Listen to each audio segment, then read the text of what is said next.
are built for this network, for the strong, not the weak.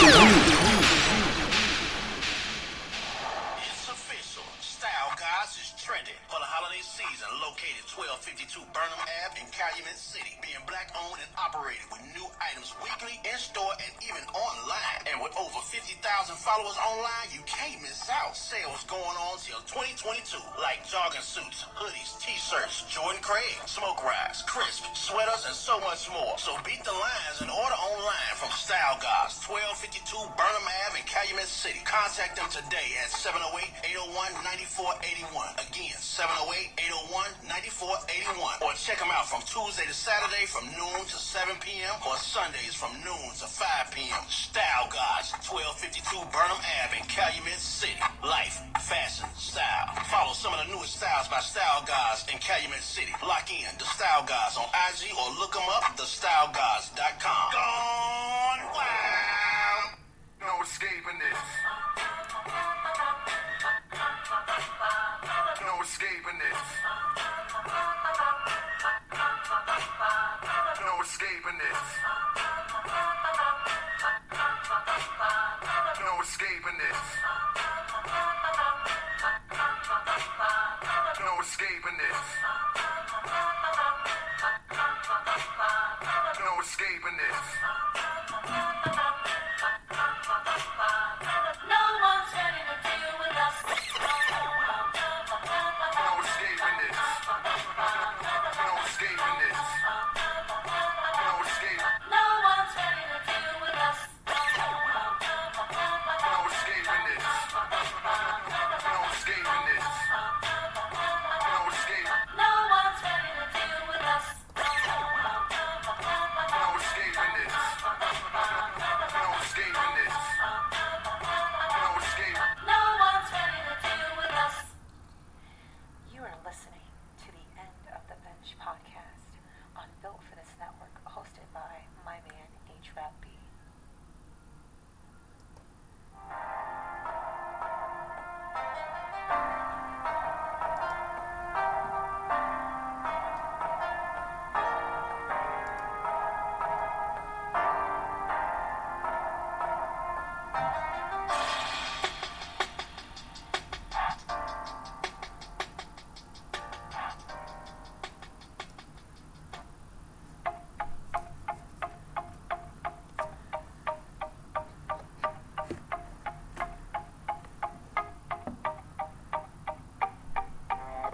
Elijah Mccoy. Elijah Mccoy was born to George and Amelia Mccoy in Colchester, Ontario, Canada, on May 2nd, 1844. The son of former slaves, he showed an interest in engineering at an early age, taking apart toys and other items, putting them back together, and studying them. His interest was recognized by his parents early, and he was sent to Edinburgh, Scotland to study mechanical engineering. Upon finishing his studies and becoming a master mechanic and engineer, he moved back to the United States and settled in Michigan just after the beginning of the Emancipation Proclamation. Despite his master skills, Mr. McCoy was unable to find a job, but never lost his imagination, which he later used to change history forever. Mr. McCoy was forced to take a position that didn't match his master skill set. He had to earn a living, so he worked as a fireman and an oilman on the Michigan Central Railroad. The fireman's duty was to shovel coal into fires to help give off steam to make the train move, while the oilman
make improvements to the lubricating cup.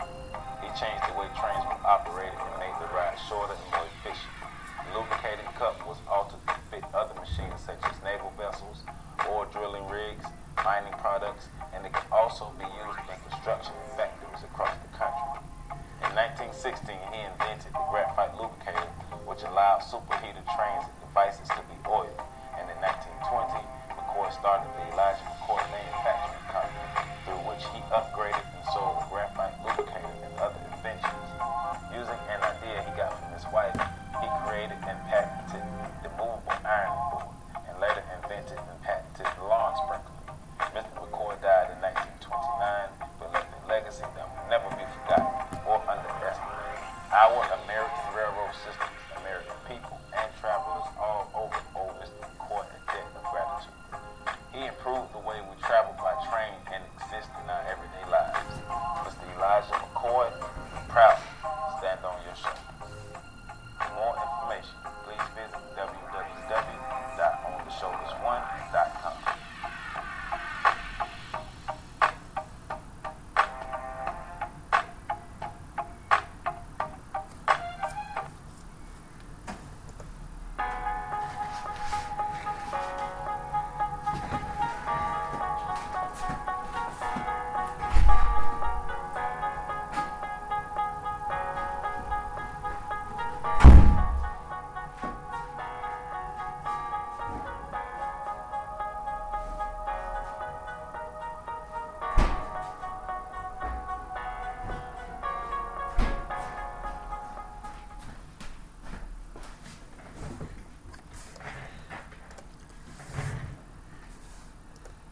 I'm back. Thank you for joining in. This is your host, HRap. This is the End of the Bench podcast on Built for This Network. Thank you for tuning in. It's going to be an interesting evening. As usual, I am accompanied by my co-host with my partners in power, my man Ray the Kev, my sister Charlotte. How y'all doing? Hello. It's good to see you guys. How was your holidays? How's your week been so far? It's been a week after the holiday. Wow, it's been a whole week. How did everything go? It was good. Go ahead, Cass. Oh, okay, yeah. I was gonna say, man, I'm back at work getting some rest. I was at home and I couldn't get no rest, man. Some damn kids, boy. But it was all good fun though. But I was exhausted, man. The kids had me all over the place. Charlotte? And it's the opposite for me. You know, I work with kids, so I'm back in the presence of those children. But during those days off from school, I was sleeping as if I were getting paid. Yeah, mine was pretty good. I didn't do a lot. I just relaxed. But you know, we go through these rituals. We call them holidays. I call them rituals, and we make sure we're not celebrating the wrong things. So today, as usual, this is Built for This Network. This is HRap. This is the End of the Bench podcast, known to Build and Destroy. This is a podcast. The reason I say it's a podcast is because you cannot miss the show. You cannot miss the show. All you can do is catch it at a later date. And if you don't know how to catch it at a later date, go to Spreaker.com, subscribe. Hit that heart button. I want you to go to Apple Podcasts, subscribe to Built for This Network. I want you to go to Spotify, iHeartRadio, Google Podcasts, Castbox, Deezer, Amazon, as well as Podcast Addict. Make yourself known. Make your presence known. Subscribe to Built for This Network. We, as my man KRS once said, we will be here forever. Forever and ever, and ever and ever. We will be here forever. So, I want to just move along. I usually announce my family. You know what? I'm going to keep up tradition. No need to, I just spoke about rituals. No need to break them. I want to salute everybody in my family. That includes everybody connected to the Pollard, Whitmore, Turner, Patterson, Cotton, Harper, Bailey, Shaw, Thompson, Chris, Lansdowne, Ligon, Wilson, Johnson, Duncan, and me, my mother, my brothers, fathers, sisters, everybody in my family, we the Williams clan. Thank you for tuning in. As usual, I need you to hit that subscribe button. I need you to hit that like button. I need you to hit that share button. Tell a friend to tune in. It will benefit me. It is a self-promoting entity, and it is not a shameless plug. I need you. Thank you for the support. Please continue to support, and let's go. Tonight, we've been talking about money. The reason we're going to talk about money is because I mentioned Tuesday, on the show Tuesday, that people like Benjamin Crump and other civil rights attorneys are starting to annoy me. Our lives are being taken, our young lives, our middle-aged lives, our older lives, or whatever the age you are, that our lives are being taken from us. And it seems as if people assume, hey, get a black community some money, and they'll be okay, and they'll disappear, and then we can go back to politics as usual, which is killing black people. We, at some point, have to stop that. As I stated, when you have Paulie, you have Thurgood, and you have Foxwood Robinson. Those are some of the greatest legal minds in the history of the United States of America, and they look just like this. They were fighting for change. At some point, we have to fight for change. But this thing about money, every time you talk about something to somebody, in your opinion, they're doing something that's against the culture, that's against what we call the governance structure. Oh, well, but they got money. How important is money? Again, another hip-hop reference. Friend of the show, Super MC OC from DITC. We got to get paid so money connects, but I'd rather be broke and have a whole lot of respect. At what point do we not be broke, but at what point does respect play a role in this? We're going to start off right there. I'll go to Charlotte and Ray to Kev, and then back to me, and we'll move forward. So your question is... At what point do we stop whoring ourselves out, in essence? Oh. I know that wasn't part of the program, but it's... hey. Get me started on the tough question. Oh, okay. I'm just teasing. No, I feel like we do that because we don't have enough.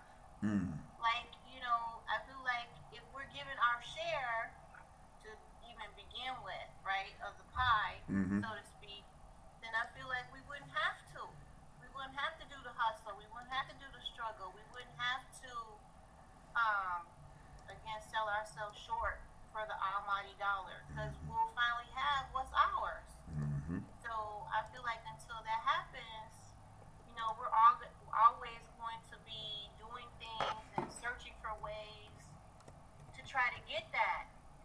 So I feel like until we're finally given what we deserve, and Greater Kevin said this many times, until we finally know our own worth and act like we know our own worth, and do things to support one another, to show how valuable we are to each other, after recognizing it within ourselves, that we're always going to be chasing that. Kev? Yeah, I agree with that. And to piggyback on that is that, so whenever we understand our worth, right, then it's not about, in essence, pouring ourselves out, right? We're not giving something up to receive something. We are understanding that we are do this because we have the value. We provide a value. And once we understand that we provide the value, it's not like we're selling out. We're doing something, we're giving a service, we're doing something that you have to pay us for our services. And then in essence, you're not, lack of a better term, pouring yourself out. You're demanding that respect through the dollar. In essence. You know what I'm saying? So, yeah, that's how I feel about that. Yeah, well, I'll take what both of you said and combine it. What I'll say is this. Until we stop seeing ourselves through the prism of the dominant culture, because these colors that have been assigned to these cultures are really pointless. Yellow, red, brown, black. Those things aren't real because before they put us on these boats, we weren't addressing each other like that. If you were from Botswana, Sierra Leone, Egypt, you were Egyptian, so forth and so on. You were Greek, so forth and so on. You were South American, wherever country you were from. And we can go on and on and on. But we must stop looking at ourselves through the dominant culture's paradigm, you know, through the prism of them. Because when you're looking at a prism, it is really your perspective. When you look down, you see 1,000 colors. You see a bunch of beautiful colors. Somebody else can look down from another angle. They see something totally different. So you must look at this from a governance structure, not a social structure. And then we'll stop doing it because we believe that money validates us because, as Charlotte said, there's a lack thereof. And when you believe how valuable you are, as Kev said, at that point it becomes the barter system. You need this, I'll do it. But you're going to pay me this much money. And if you don't want it, you won't have it. Kind of like if you go to an IT guy right now and say, hey, I want to build buildforthisnetwork.com and yada, yada, yada, and it's going to be this and that. He's going to say, hey, yo, Rap, I'm going to need $3 million. If I don't have $3 million, there is no, hey, man, you see, let me hook you. There is no. Either you giving me what I'm worth or I'm going to move on. And until we actually realize that, then we'll stop. Then at that point, we'll stop whoring ourselves out for trinkets and clothing and things of that nature. And I know, I'm sorry for throwing y'all off. I know that wasn't on the list, but it just popped in my head. Anyway, one of the most popular terms in the history of the world, and I do mean in the history of the written world, is money is the root of all evil. I'm going to start rating Kev. Is it?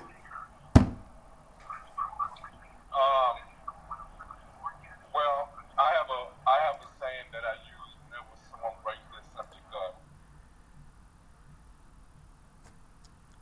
Can't hear you, Kev. Can't hear you, Kev.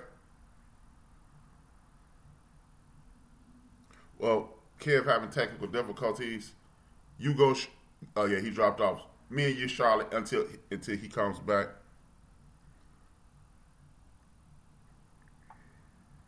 I don't think money is the root of all evil. I think Kevin's coming back in. I think man is the root of all evil. And in particular, since we always talk about slavery and how, you know, we've been oppressed and so many peoples have been oppressed, I think it's the white person, it's the white man. And I think that money is just one instrument that he uses to control and to keep others oppressed. So I don't think it's money. I think it's man's mindset and how you use it and what you use it for. If you use it as a weapon, if you use it to do good, because we've talked so many times about our African American role models, right? And how we hold them to the standard, and so many of them do give back and they do use that money in a positive way. So I don't think it's money. I think it's man and the way he chooses to use it. Indeed. Kev, you back. Welcome back. Thank you. Yeah, I apologize, guys. I'm moving. That's why I'm not showing my face. It's just dark in here. Hey, man. You know, it's not going to be good, but... No. Don't worry about it. Don't worry about what it looks like. People should be listening for your opinion. They don't, you know. Right.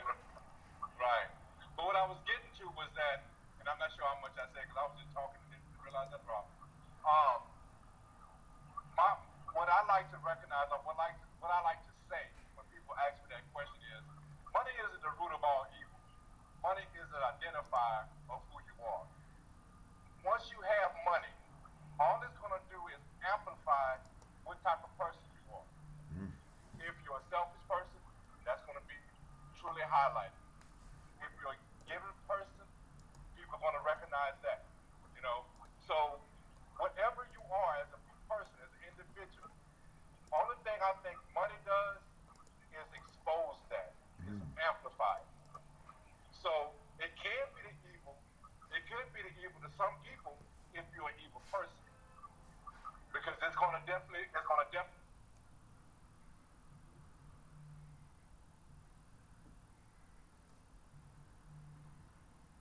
Well, as he said, he's moving Raiders drive from coast to coast. So I'll pick up there. We pretty much got his point. And what I'll say is this. Now, I don't think money root of all evil. Kirby just put in it, for the love of money is the root of all evil. I don't think it's the love of money. I think the root of all evil is people. Greed, jealousy, envy, and things of that nature. I do understand where Kirby's come from. He comes from a spiritual perspective. But when you look at the root of the evil that goes on in this world, it is jealousy. You have, I don't. And when you have and I don't, there will be a problem. And when you have and I don't, it will always be a problem. Whether it's carry shells, whether it's popcorn, whether it's hats, sneakers, whatever it is.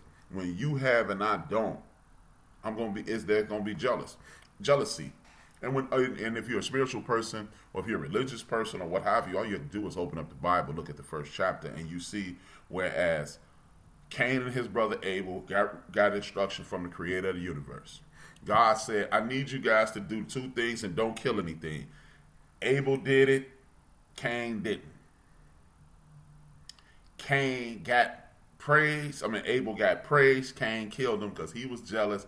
Even though God said, didn't I tell you not to do that? And he said, yeah, well, I want to do it my way.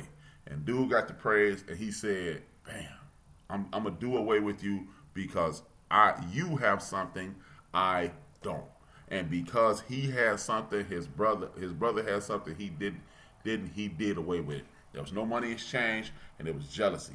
That is the very beginning. And if you even go to even further back than that, you look at this, I'm not going to get into the thing. You got Satan, jealous of the favor that people have with God. How you going to give them the same thing you gave us? And then a war ensues, and then he spends the rest of creation.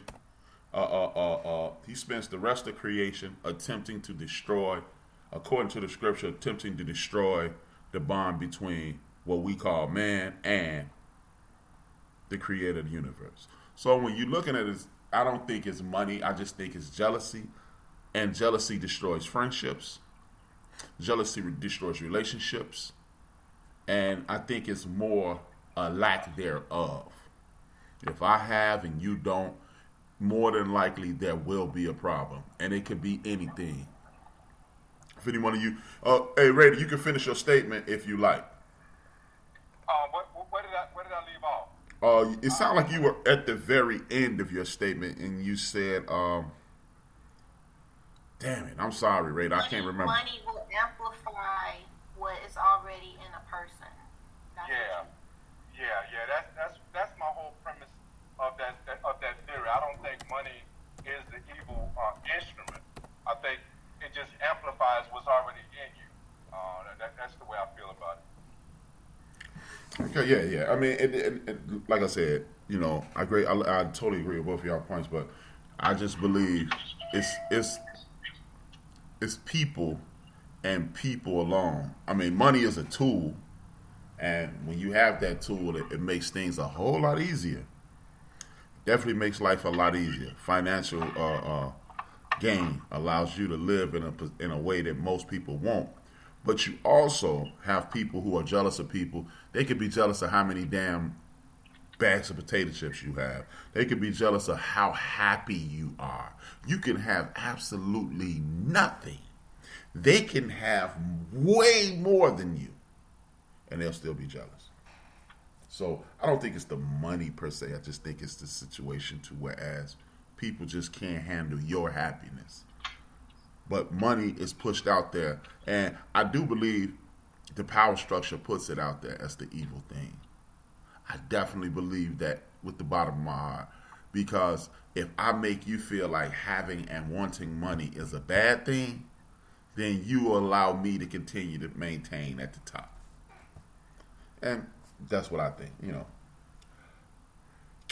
The next question would be, can money buy you happiness? We're going to go back to you, Ray the Kev. It's good to see your face in the place. I had to go and pull over. So if you're hearing the sirens, man, just I'm going to be on the run, okay? So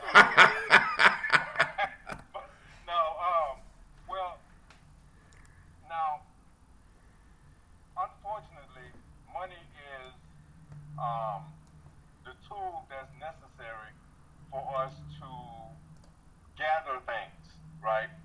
You just can't be a talented person and achieve. You have to actually be able to sell that talent or have someone recognize that talent and pay you for that talent in order for you to, to obtain money. So money, unfortunately, I keep saying unfortunately because I think that's not the way it should be. But unfortunately, money is kind of like the tool to happiness in a lot of ways.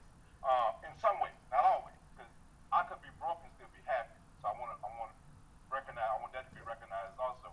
But just to be able to get by on an everyday basis, to feel comfortable, to be able to pay your bills, to be a responsible person, to have a successful retirement. All these things require money, right? You can't just get by your good looks, okay? So in that essence, then yes, it can buy you happiness, right? But I don't think happiness is just strictly based on the money you make. Like I said, I could be happy and be broke. In fact, I'm broke now and I'm very happy, probably as happy as I've ever been, right? So money doesn't define happiness, but it can buy you happiness because, like I said, it's the instrument that we use in order to gather the things we need in order to survive. If that makes sense. Before we move forward, I want to say condolences to my cousin Pudgy. Son transitioned yesterday. I want to say condolences to Lily McCullough. She transitioned, and I want to say get well soon to my younger cousin who was shot, but he's okay. Him and his girlfriend was shot. They got shot at on the north side of Chicago. So, hey, no, it ain't this boogeyman on the west side. It ain't the boogeyman on the south side.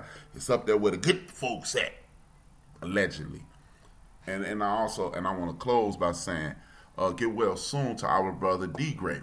Our brother D. Great has been hit by this damn COVID thing. He's doing great. He's not feeling bad. He's not in a bad situation. His family is good. And I just want to let D. Great know we got love for him. And we wish him a speedy, unconditional recovery. Charlotte, take off. I totally agree with what Raider Kev said. Money can't buy us happiness, but I know a whole lot of us would sure like to try, right? I always say that, right? Because we definitely needed to survive and thrive, and certainly to help others the way we would like to be. So I know, again, with our Christian roots, our pastors advise us to give until it hurts. If we had a little more, it would be a lot easier to do that, right? And we always say that our health is priceless. Of course, our health comes first. But definitely, I think money doesn't necessarily buy you happiness. And sometimes we have that false illusion, right? Things that glitter are always gold, but sometimes they catch our eye and we want to have them. Social media also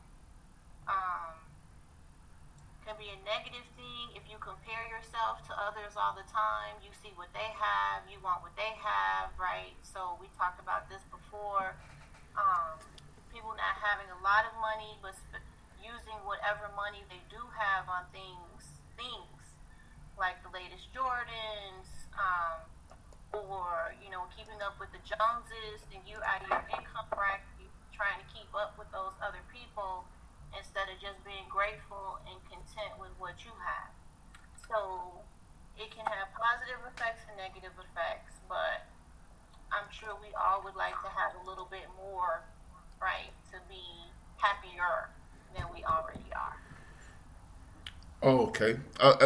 Again, it sounds like we're in an echo chamber and we keep continuing to agree, but I'm going to expand on the agreement.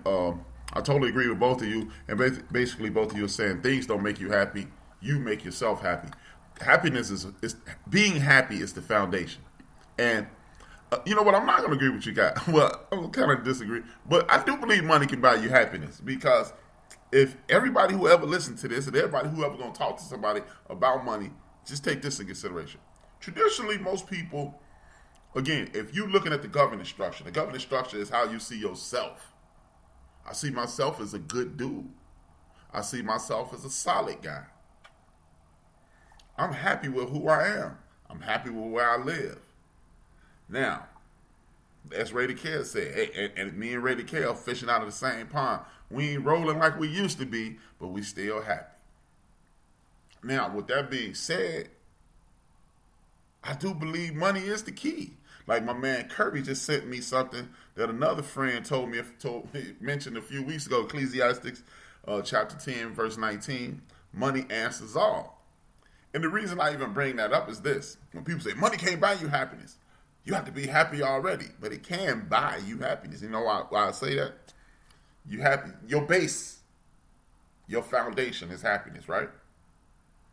It's being happy because you're happy with yourself. I'm happy being Brian Williams, HRap B, whichever one, hard, however you want to address me, B, whatever you want to address me as. Then you want to be healthy. Money allows me to buy the greatest food possible. Therefore, I put the best nourishments in my body. I don't have GMOs and all these poisons and toxins that they put in me. That helps. Guess what else that also does? That helps with my health. My blood pressure ain't high as a kite. I'm sleeping better. My digestive tract is flowing. And then, guess what? I live in a great house. I have a great car. I can help, as Charlotte mentioned, I can give till it hurts now. I can give until it hurts. I don't have to give and now it hurts. So guess what? I'm helping out Charlotte. I'm helping out Ray the Cav. I'm helping out the people who support my show. Guess what? I'm sending out T-shirts and stuff. And now everybody is grateful and happy. Now, is that the source of my happiness? No. But money will allow me to be happy because I'm a person who wants you to be happy. I don't want to just be happy. I mentioned this to a friend one day. I don't want to be the king. I want to be one of the knights at the round table. Because if you're a king, you're above people. And if you're above people, somebody, that's when that jealousy comes in and the root of all evil thing comes in, somebody's going to be missing something. But, and again, we don't live in a utopic world. So somebody's always going to be negative. There's going to be low vibrating people no matter where you are. But I honestly believe tell you what, I'm being half silly, but tell you what, how many people who are listening right now and will listen in the future, and please write in the chat room or text me or however you want to get at me, if I gave you $10 million a day, you will walk away, his big head ass. Nobody's going to be unhappy. So money is a tool that allows you to purchase happiness. Now, you be ecstatic instead of just happy. You know what I'm saying? I'm being facetious a bit, but I don't think we should look at an inanimate object as a bad thing. An inanimate object, people are bad. People choose to be bad. Because I went through a dark period and I was just angry because things weren't going my way. And then I just woke up one day recent, and this is recent. I'm not talking about in 85 or 95 or 2005. I'm talking about 2021. And I woke up one day and said, enough. And I ain't looked back, and I'm not going to look back. Am I going to be angry sometimes? Yeah. But tell you what, let me go to one of these liquor stores or one of these 7-Elevens and get that man $2, and he give me a ticket, and they give me $20 million back, and no more unhappy, because now I can help all my friends and I can help my folks. So money is at the root of all. Money can add to, that's what I should say. Money can add to your happiness. Because you got to be happy. The baseline has to be happy. Can I add something to that? Man, I was just about to say that. You took the words out of my mouth. But here's where I'll debate you on that, and it goes back to the first question, right? So you're working on the premise that you are a good person and you have good intentions with your money. Mm-hmm. You're going to eat. Once you have the money, Once you have the money, you're going to actually take care of your health by going to see a doctor and do those things, right? But if you're a drug addict and you have all the funds that are available to you, all you're going to do is become a bigger drug addict. Hold it. Okay. Let's stop. I hope that's not the end of your statement, but I want to stop you right there. Okay. If you are a drug addict, a lot of I ain't gonna say no names. I have some friends. Please don't. I have some friends and people who are close to me who have had that battle. And they've told me that they were running from something. If you get that money, you can go get somebody to talk to and flush out all that evilness that you continue to harbor too. And I'm talking to somebody specifically right now. Let that shit go. Because this person is an awesome person. Literally, and I'm not saying this because I know they're listening, literally might be the best person I know. And if that person, just let it go. Money will allow that person in privacy, because see, in my opinion, like me, I got a little gut. I don't want to talk about it, but I do. And we don't want to face these things. I'm speaking out of ignorance. I'm going to talk to this person after the show, and I know that person is not going to let me get the whole day out without talking to him now. But I'm going to talk to the person after the show, and if we could just go, hey, I'm okay. We all struggle with something. Maybe you need to go talk to somebody in private and not let the whole world know that you're dealing with this. Money will give you that leeway. Money, if the fat person like me, I can go get a trainer. The person who's dealing with hiding from these demons by covering up with drugs, they can go talk to a counselor, a sponsor, because this is my personal experience. And it's not with drugs, but my personal experience is this. You were one of the people that talked me out of that dog pit, just angry. I was angry that things weren't going my way. But what if I don't have a rated care? Then I fester in that anger. You need somebody to talk to. I see, I'm dumb enough to let you know I got flaws. I'm a messed up, I'm jacked up guy, you know what I mean? I'm not a horrible person, but we got issues, you know? Money allows you to do it in private and keep it to yourself and not be judged by the whole world. When you broke everything, you feel that everybody's watching you, in my opinion. And guess what? It also gives you that false sense of security. To hell with you. And sometimes my brothers and sisters and friends and neighbors that have fought with that drug thing, I keep hearing them. He don't watch the show. My boy Chris. I know he don't watch the show. My boy. See, I'm using a lot of this stuff from my boy Chris. And he was like, man, I was hiding from stuff. And then this person who I think is an awesome person, they told me the same thing. Everybody who I know who had that fight, Kev, told me the exact same thing. So money will let them step back out of the spotlight, out of their spotlight, and then get help and become the awesome person. Because I like to ask any of y'all, if you know any people who are addicted to drugs or had a bout with drugs, aren't those some of the best people you know? So I agree with what you're saying, but again, we're assuming that that person recognizes why they're on that, and maybe that's a bad analogy. no, it's not. It's not. It's not. Because it's really another point that I'm trying to get to. So, like, let's forget about drugs, but I do get what you're saying, but I can still see someone who doesn't recognize why they're addicts, and that money would just be their detriment because they have no reason to understand why I'm an addict and just blow their life away because they just feel like I have unlimited amount of funds. I can just get high whenever I want and become non-productive and wind up being worse off.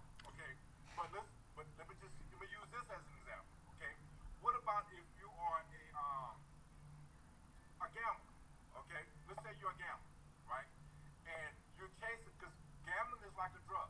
It is. It's an addiction. You sold a dream, and you're chasing that dream. Okay? And so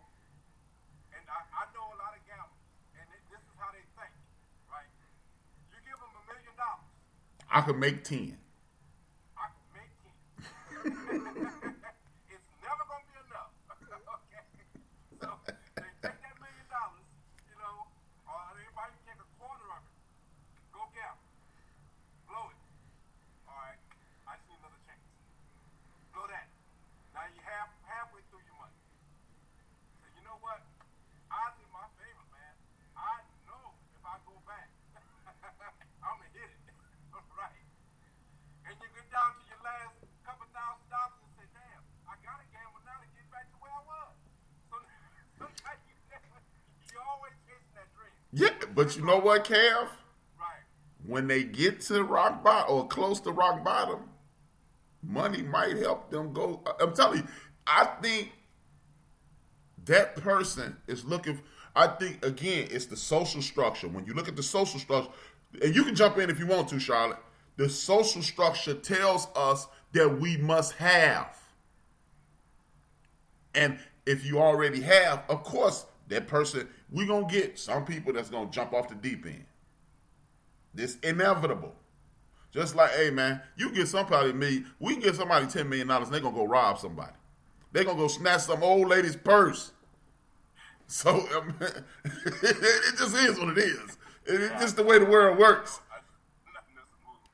I'm saying, man, you best to believe it's, hey, man, okay, again, we just go to the social structure, go to our governance structure and say, how many people we know, how many times have you seen this? Big time high school basketball player, big time college basketball player. He don't make it to the league. He come to Europe, go to Europe, come back with a little money, and next thing you know, he invested in street pharmaceuticals. Life is made for him, but he chose to go wrong. So I'm not saying it's a end all be all, but I'm just saying, hey man, I would say, I believe in humanity. I think for every crook, and I'm not in my mind, this is my mind. Anybody can refute it. I think in my mind, for every person who does wrong, there's a minimum of 10,000 people that do right. At a minimum on this planet. Wrongdoers are the minority. They get the squeaky wheel gets the oil, so they'll be seen more than us. The good people, the people who get up and go to work. So they're seen more, just like in our community. The west side of Chicago, they killing people. Them people over there crazy. When you don't live here in Chicago, the south side of Chicago, them people over there, them people in Chicago crazy. It's only a few people hurting people. It's only a few people getting hurt. It's in the Chicagoland area, Cook County is 9 million people. Look at it this way. It's 9 million people in the Cook County, Chicagoland, greater Chicagoland metropolitan area, right? Not even 1,000 people was murdered last year. Look at those numbers. That lets you know it's way more people that's probably doing good than bad. But those murders get highlighted. So I can't refute one word you said, but I just believe, by and large, you can't help everybody. Hey man, everybody didn't follow. If you a Muslim, everybody didn't follow Prophet Muhammad. If you a Christian, everybody didn't follow Jesus. So if you think everybody gonna do right, man, it's not gonna happen. I'm talking, me personally, when I say that, make that statement, money will fix everything, I'm talking about to the people like Rady Care that get up and go to work, Charlotte, get up and go to work, April, Golden, Joe, so forth and so on. These people, I'm talking about those people. Because, hey man, if we overweight, money gives us enough time to work out. If we have psychological issues, money gives us enough time to meditate, slow down, and fix things, or go get some legal help. Or so forth and so on. So, we've been hogging it. Charlotte, speak on it.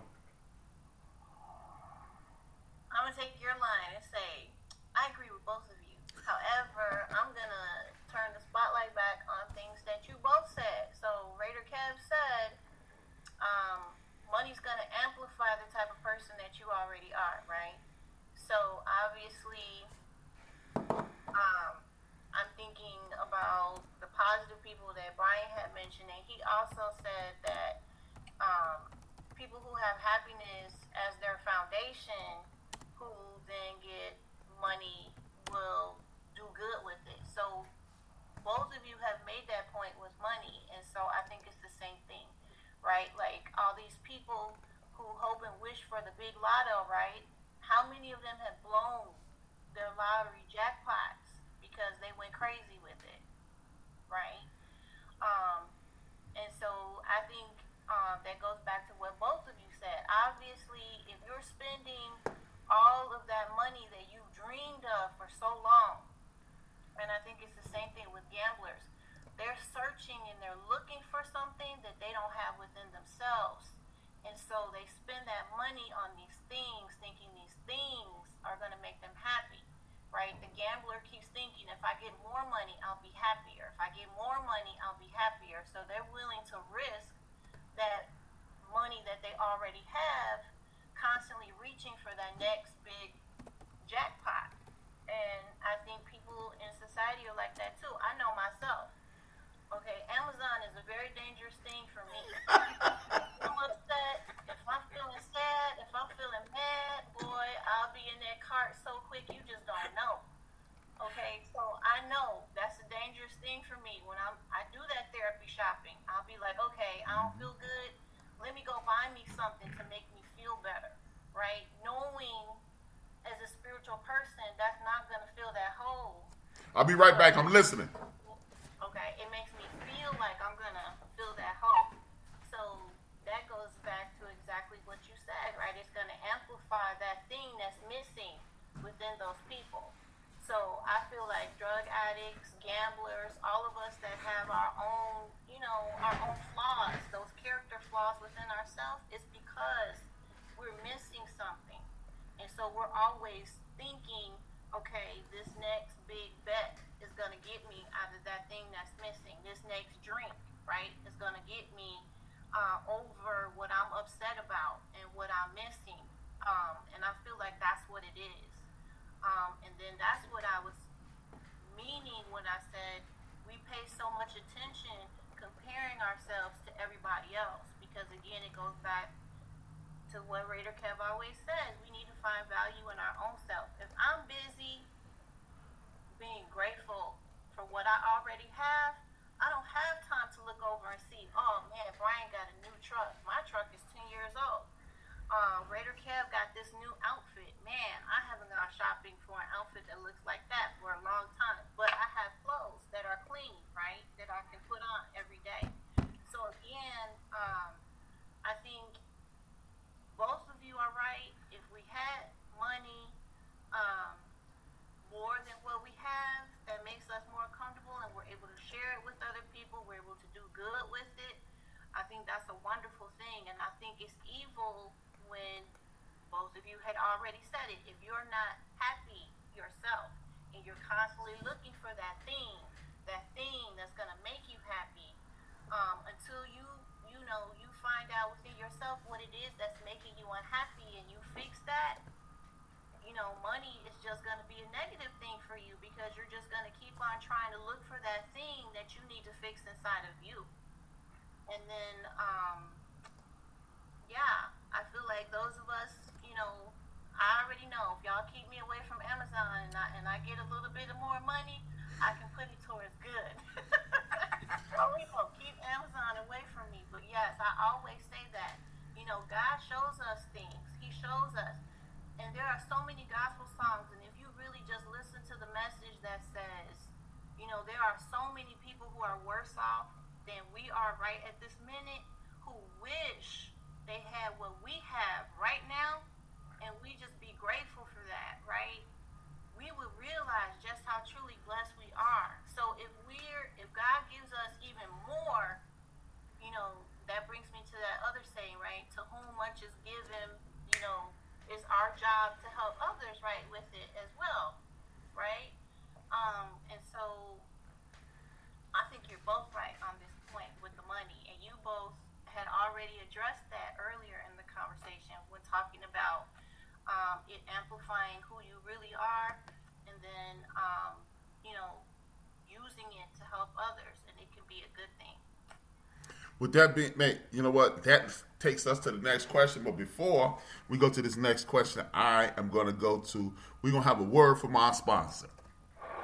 It's official. Style Guys is trending for the holiday season located located 1252 Burnham Ave in Calumet City. Being black owned and operated with new items weekly in store and even online. And with over 50,000 followers online, you can't miss out. Sales going on till 2022, like jogging suits, hoodies, t-shirts, Jordan Craig, smoke rides, crisp, sweaters, and so much more. So beat the lines and order online from Style Guys, 1252 Burnham Ave in Calumet City. Contact them today at 708-801-9481. Again, 708-801-9481. Or check them out from Tuesday to Saturday from noon to 7 p.m. or Sundays from noon to 5 p.m. Style Guys, 1252 Burnham Ave in Calumet City.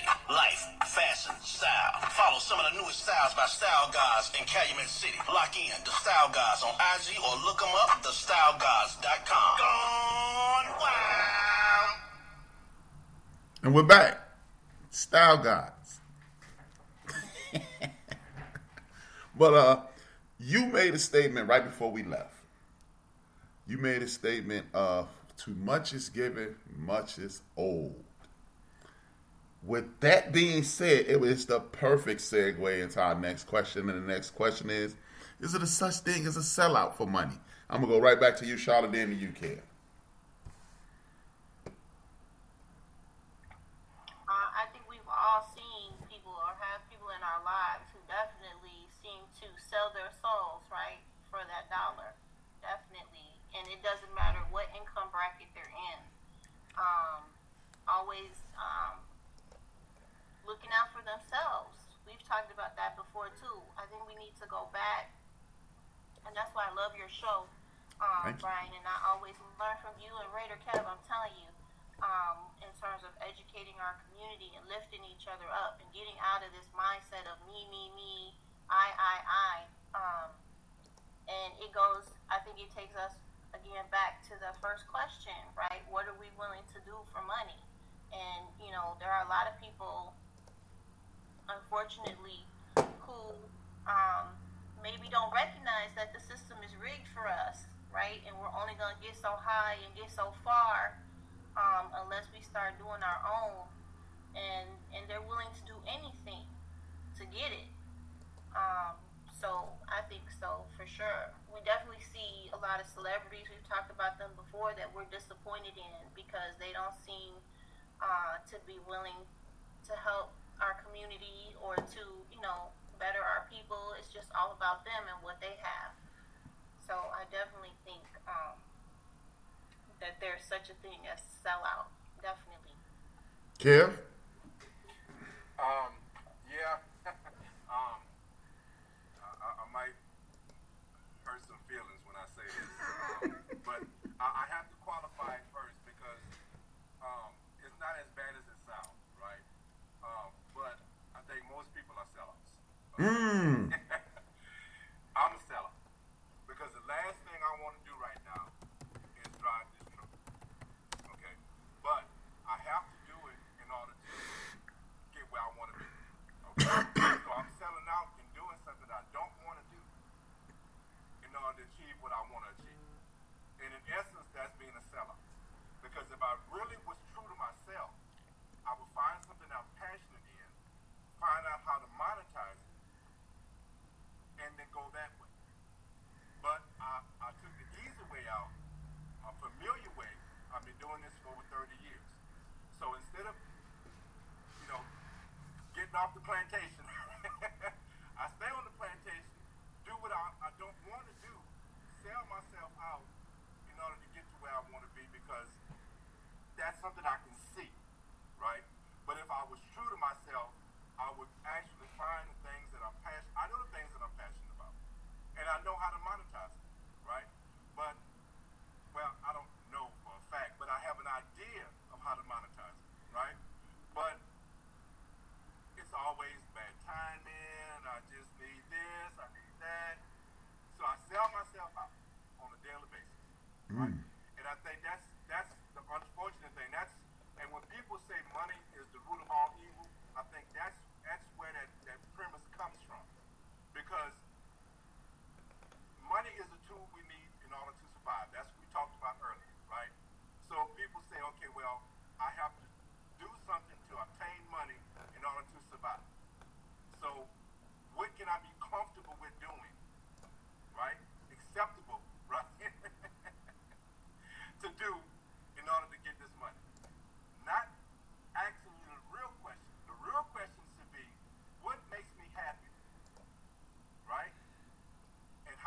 take money from you?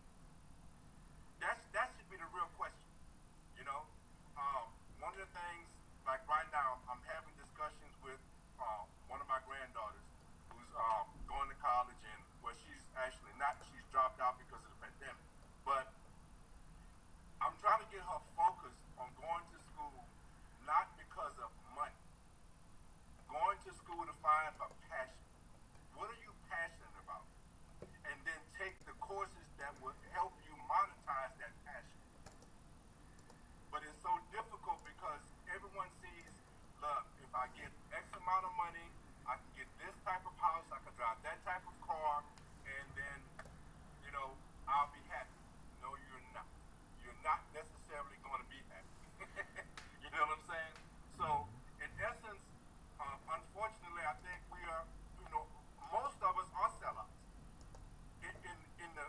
When you just break down the bare essence of the word, right? But in essence, I think what you're referring to is people who don't mind doing something that's demeaning to them, right? Or unethical, or who hurts other people in order to gain that money. And I think that's something that, you know, that's, I mean, if I just recognize what we do on a daily basis is bad, you know how I feel about those people. That's completely horrible and unacceptable. You ain't even gonna convince me that that's okay. You know what I'm saying? A lot of, you know, but yeah, that's how I feel about it. I think, you know, unfortunately, you know, money has too much. I think, again, you go back to the term, money is the root of all evil, right? That's the term people use, right? And I think that's what it is. It's like you feel like in order to get this money, I have to do something that I'm not comfortable with, I don't want to do, you know? And I think that's where that whole term comes from, you know? Because now I'm not an evil person, but I'm doing something I'm not happy with. I don't want to do, but I have to. That damn money is so evil. That's, you know what I'm saying? That's where that Exactly. comes from, you know? Exactly. I mean, and you know what? You actually stole my thunder, because that's the direction I was going in. And in regards to these bootlicking sambos that's what me and my grandfather call them. Shout out to my grandfather George Stanley Williams singing. Yeah. That bootlicking and that shucking and jiving, but I do believe people in society have forgot. See, this is the whole purpose of Sankofa. You look back to see what's going on, see what you've been through, so you'll know what's on its way. We no longer maximize our abilities to gain this almighty dollar. What we do is, the term you use, we go back to the plantation. And if anybody's offended by that term, go back to the plantation, this is what I want you to do. Take this into consideration. We have re-enslaved ourselves. If you don't believe it, check this out. When in 1863, we won the war. 1865, 1863, it was the Emancipation Proclamation. 1865, black folks won the war for the United States of America. Yeah, I said it. And we were free, right? Now, what were we free from? We think white people freed our enslaved ancestors, or gave our enslaved ancestors a pass. And then we gonna go do what we want to do. But they didn't. What they did was cut their own expenses. Look at slavery. Now, slavery, you can be killed, you can be raped, your kids can be done with whatever they want. They killing our kids. They still raping our women. It's a special on HBO right now, missing black people, missing black girls. So our people still disappearing. The nefarious things are still happening to our folks. But look at the actual activity. Let's take the brutalization and all that off the table for now, just for this sentence. When I say okay, when I say y'all can respond, that's when it's back on the table. When our families were enslaved, our enslavers had to buy us food, give us food, clothing, and shelter. They freed us, and now they charge us for food, clothing, and shelter, and we still work for them. So now not only are we working for you, you paying us for the clothes that we used to give you. You paying us for the home we used to give you. So they double-breasted on it. So if you and your friends and family figure out a way to support each other, you every tide lifts a high tide lifts every boat. If Rady Kell say, I know how to do this, and we all run over there and support Rady Kell, guess what? Rady Kell gonna hire our friends and neighbors and cousins, and guess what? Ain't no more background checks. Cause just like when we were younger, boy, I talked to my friend Rady Kell to get you this job. You gonna do what you gotta do. Girl, you gonna do what you gotta do. Now you over there working for Rady Kell. Now, this person, in theory, should have pride in what they're doing, and then they'll pull themselves up by these bootstraps that Rady Kell helped them get. And then Charlotte got a dry cleaner, HRap got a gas station, Golden got a restaurant, Joe has this, D he has a restaurant because he is chef, and so forth and so on. We at that point lift each other up, but what we do, we literally get on TV to back up what you said, Cam. And the first thing out of our mouths, they need to give us jobs. Right. Wait a minute. Won't you try sharecropping like I do? I sharecrop. I'm sharecropping. That's how I met D, in the midst of sharecropping. So at some point, like my grandmother and my great-grandmother, you sharecrop for so long that you have your own. Until we start saying, and this is to piggyback off you, until we start realizing how powerful we are. Like my man Steve. Steve is highly informed and educated on holistic ways, remedies, and things of that nature. He done taught me things about tea. He's taught me things about food. He's taught me things about just everything, right? Maybe my man Steve needs to go into that and become a millionaire. I am going to turn this into that. You going to turn your page into that. D going to turn his page into that. And so forth and so on. We have so many outstanding abilities and talents that we overlook them to go get a job. Now, with that being said, all jobs, Charlotte does a job that instead of saying, we need to do this and we need to do that, and we need to have a concerted effort so people like Charlotte, like I mentioned a couple of weeks ago, how is it that everybody in America makes the statement, teachers are underpaid? Right. So why don't we have some type of program so Charlotte don't have to pay rent? If y'all not going to pay teachers, make it so Charlotte owns a house. If you're a teacher and you are inspiring our next generation to be into greatness like Miss Johnson, Miss Bradley, Miss Dow, Miss Anderson at Westinghouse, Father Anderson at Westinghouse, Mr. Butler at Westinghouse, Mr. Payne at Westinghouse, so forth. So I've had so many people step in and say, hey, man, you can be better than what you are. Ray Shannon, so forth. I mean, so forth and so on, man. Why are they struggling? If they, and I'm not going to be one of those people, those NFL players make 20 million. Hey, man, they putting their lives on the line. If me and you and Charlotte would have worked on our jump shots, maybe we could have made $1 million, but we're not going to talk about that because guess what? Y'all don't get mad because Will Smith worked for 6 weeks to make that same $20 million. And he actually got somebody to step in and get hurt for him so he can do what he got to do.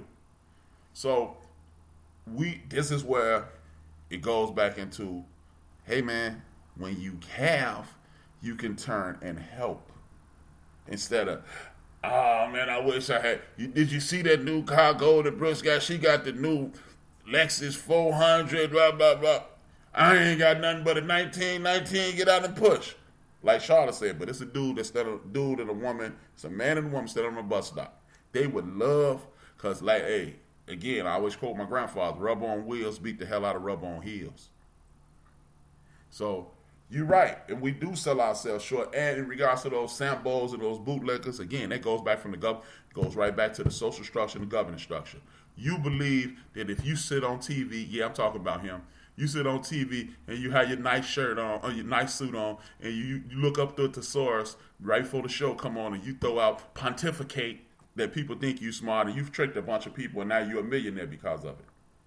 But as Kwame Brown identified, why are you always kicking folks like that? The folks that look like you. If you gonna kick everybody, don't kick nobody. So yeah, selling out is a real thing, and it's gonna continue to be a thing up until and including the moment we as a society, and more importantly as a community, realize life really ain't that bad. Things can be fixed if you want them fixed. Otherwise, you're gonna continue to struggle. Next question, we're gonna go to Charlotte, then back to you, Ready Kev. Does money come with a civic obligation?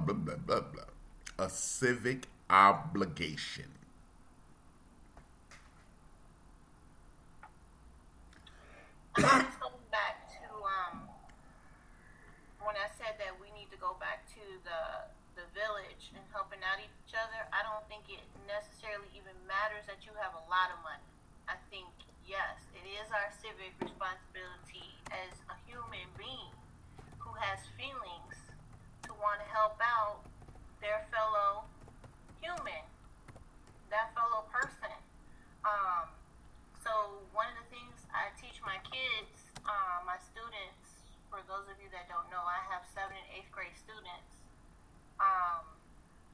And again, I know we talk about positive things about social media, but again, I'm going to point out one of the negatives, and that is when they see something wrong being done to another person, instead of trying to intervene or try to help that person, they immediately pull out that cell phone and hit record.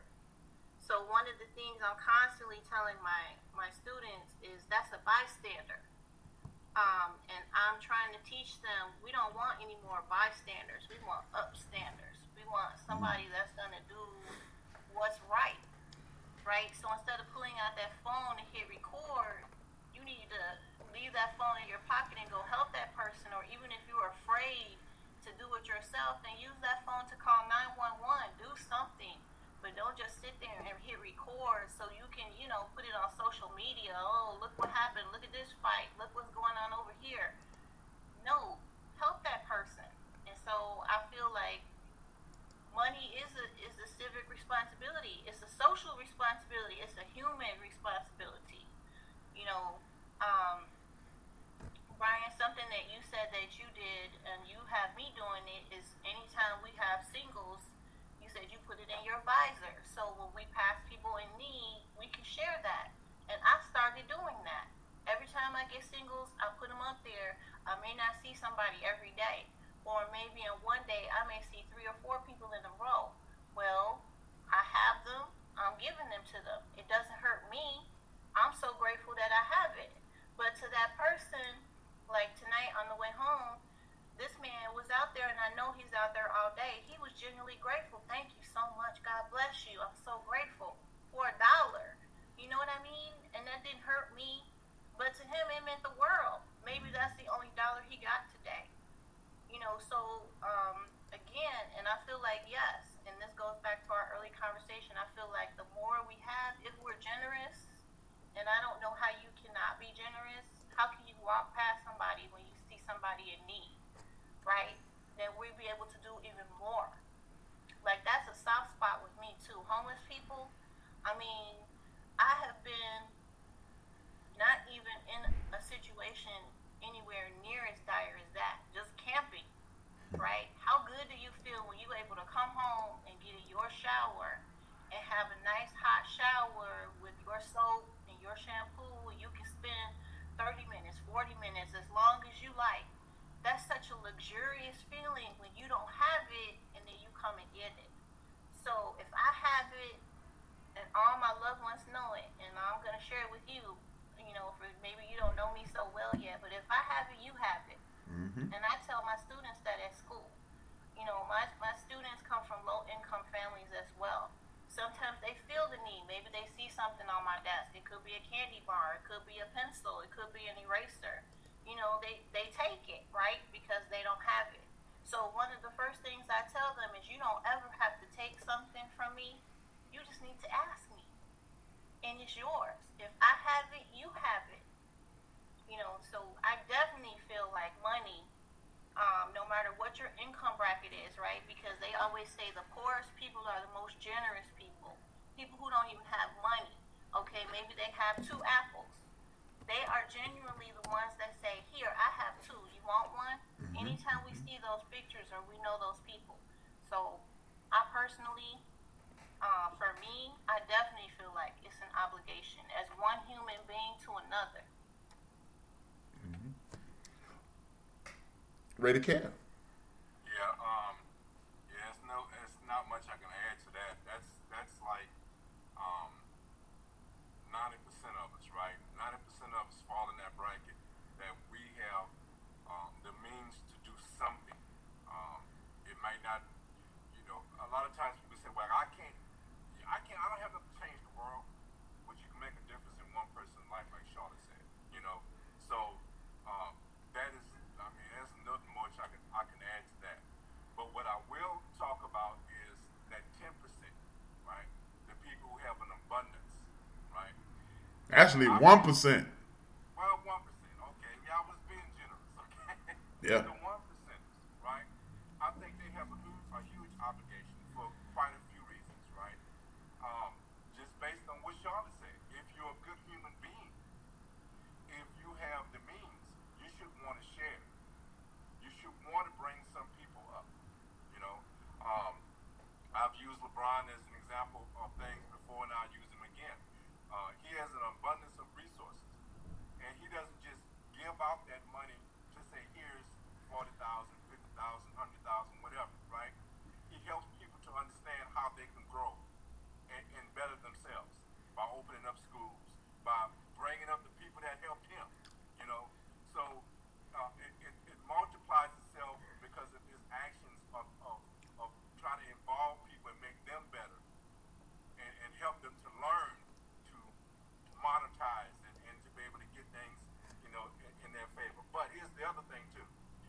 I think it's a huge obligation, especially for athletes, owners who pay these athletes, movie executives, all the people that entertain us, right?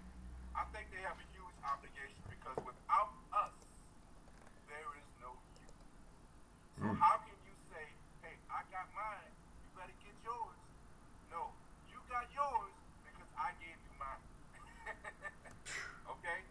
So, yes, I think it comes with a huge responsibility and obligation. And I will never, ever criticize someone for criticizing someone for not giving. And I find a lot of people do that. Hey, man, leave them people alone. They're just living their best life. Leave them alone. No, they're living their best life. And part of that life should be helping someone else live theirs. Look, I'm a very spiritual person. If you have any, how can I put this? Say it, man. I was about to say something crazy. No, if you have any passion or any compassion, I should say, in your mind and your spirit, right? How can you see people in need and you have the resources and not help? You can't say that I'm a good person and not help. So it comes with a huge responsibility. And that goes into why I can't win the lottery. Because if I win the lottery, hey, we all gonna come up.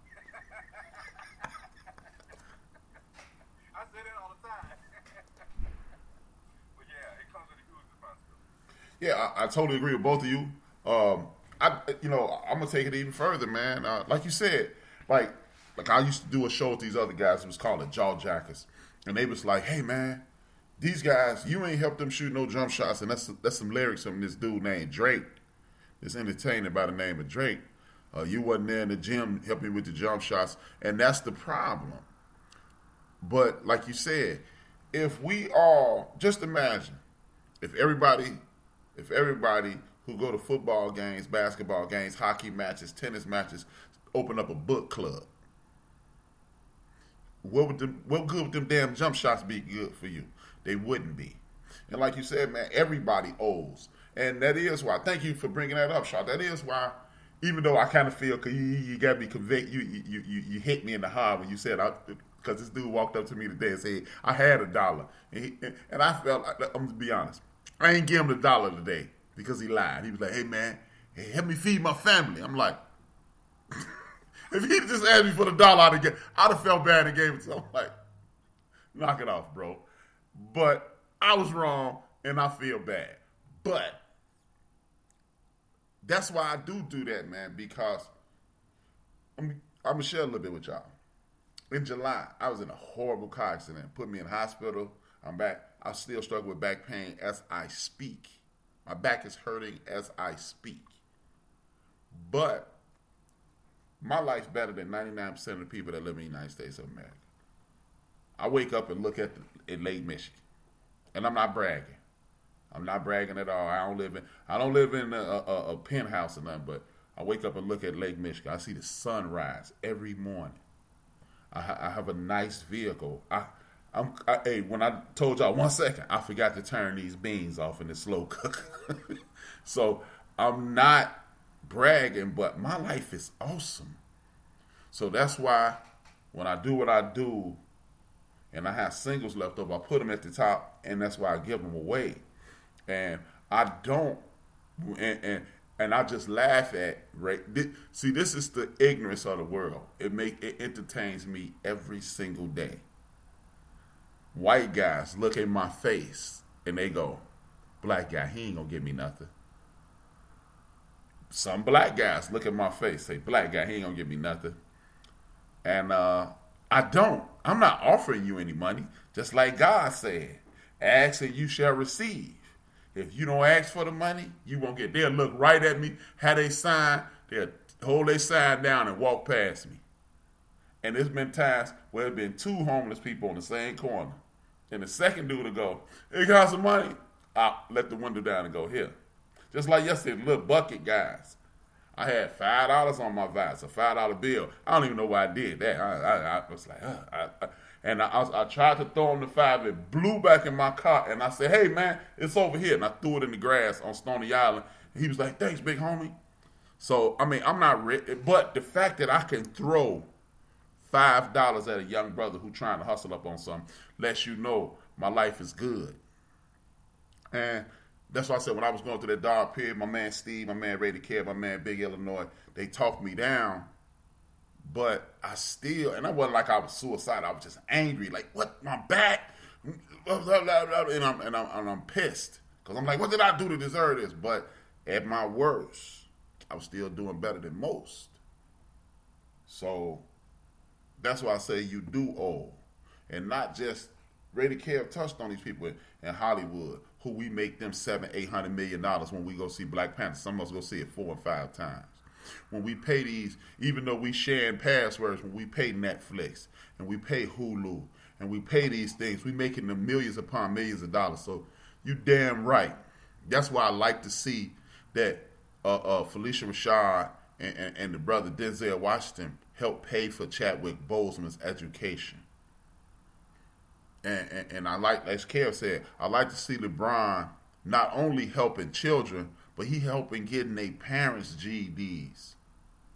And just what? It's people out here that if I had a GED, I might go to college. And if I go to college, I might do this. Or it just that might be the tipping point. That might be the point of entry to success. Because you think I don't have. So, yeah, man, you are obligated when you have. And if you don't think you are, you don't owe it. You're right. You don't owe it. But you do. Because somebody, Dr. King took a bullet to his neck, his jaw and in his neck for you. Malcolm X took several bullets to his chest for you. Medgar Evers, Noble Drew Ali, they didn't get killed, but Noble Drew Ali, the most honorable Elijah Muhammad, saying the things he said that for you. People like Sojourner Truth, people like Harriet Tubman, people like, I mean, we can name literally tens of thousands of people. John Brown, Demar Vesey. I could sit here all freaking night and name people who took it for you. You know, therefore, if they took it for you, the least you could do, you ain't got, and then all this nonsense, I ain't give him no money to get high. You might give him $1, give him hope. or her $1, give her hope. Buy them something to eat. Hey man, let me get some money. I want something to eat. I'll go in here with you and get you something to eat. So yeah, money comes with civic responsibility, and especially when you from our community, because we are behind the 8 ball, and if you willing to lead somebody behind the 8 ball, you are just as bad as every racist, bigot, lazy, trifling ass politician that you complain about. Because guess what? You could have helped and you didn't. So it since Smiling Sammy, the mayor of Chicago, didn't do nothing, you ain't do nothing either. Because you felt a need to judge the person instead of helping them. And guess what? If people judged you before they helped you, guess what? They wouldn't have. Because you're not the greatest person either. Neither am I. So that's all, man. I do believe when you have too much is given, much is owed, and stop trying to compare what you have. Well, I ain't got. But you know what? If you living in Chicago and your ass ain't cold next month, you have more. We live in Chicago, people. Me and Charlotte, we live in Chicago. It is a street called Wacker Drive. I had a homeboy. I used to go down there and feed the homeless with him. It's 12, 13 degrees outside, and these people are living in tents. You live on the west side, on Chicago Avenue, between California and California Avenue and Kersey Avenue. You got a viaduct where people are sleeping outside in tents. When you on the interstate between Roosevelt Road and Taylor Street, it's called Tent City. They have tents on the side of the E-way, man. So don't, all these make America great again, and these people ain't gonna do nothing. Don't nobody decide to struggle and live in the damn cold. Oh man, he crazy, he getting high, he doing. That ain't your damn business. Because guess what? Help them, give them $1 that ain't gonna hurt you, and guess what? It's gonna come back. So look, this is what when my friends and family say, why you give him that? He ain't gonna do this. He ain't gonna do nothing with it. Well, you know what? The creator of the universe told me to help people. What you do with that help, that's on you. Here's this $1. Hopefully it helps in some type of way. And guess what? I have gotten out of so many bad situations in my lifetime. I've done so many horrible things in my life. And I ain't talking about no murder, rape, and stuff like that. I've done some bad things in my life, and I always ended up right back on my feet. Right back on my feet. So if that has happened to me, so I have nothing but an obligation to help other people. With that being said, let's end it on a happier note. And the last question of the evening is, what would you do if you had enough money to ... Fill in the blanks. What's your goal? Thank you, April. We cannot pass judgment. Unless you are the creator of the universe, it ain't your shot. Either one of y'all can take the floor. If I had enough money, I would fill in the blank. Well, it all depends on... Hold on 1 second. You know what? My back wasn't feeling too bad until I said, my back is hurting, and that's killing me. Damn it, man. I swear to God, it was like at a 4. And I said, yeah, my back hurt now. And it's like up to a 6 now. Damn it. Shut up. Thank you. Right, I just did it, right? So, I guess that question is kind of loaded in a way. I guess it depends on what type of money we're talking about. No, if you had enough money if I had this much money, I would fill in the blank. If it take 100 million, if it take 1 billion, what would you do? Right. If I had enough money, I would fill in the blank. And it could be fun. I mean, that's why I wanted to be kind of loose on the way out the door. Well, my answer doesn't change. It still would be fun to see this happen, but it kind of goes back to what we talked about one other time, right? When people show how to do things well, it encourages other people to do the same thing, right? We talked about that, right? So I'm going to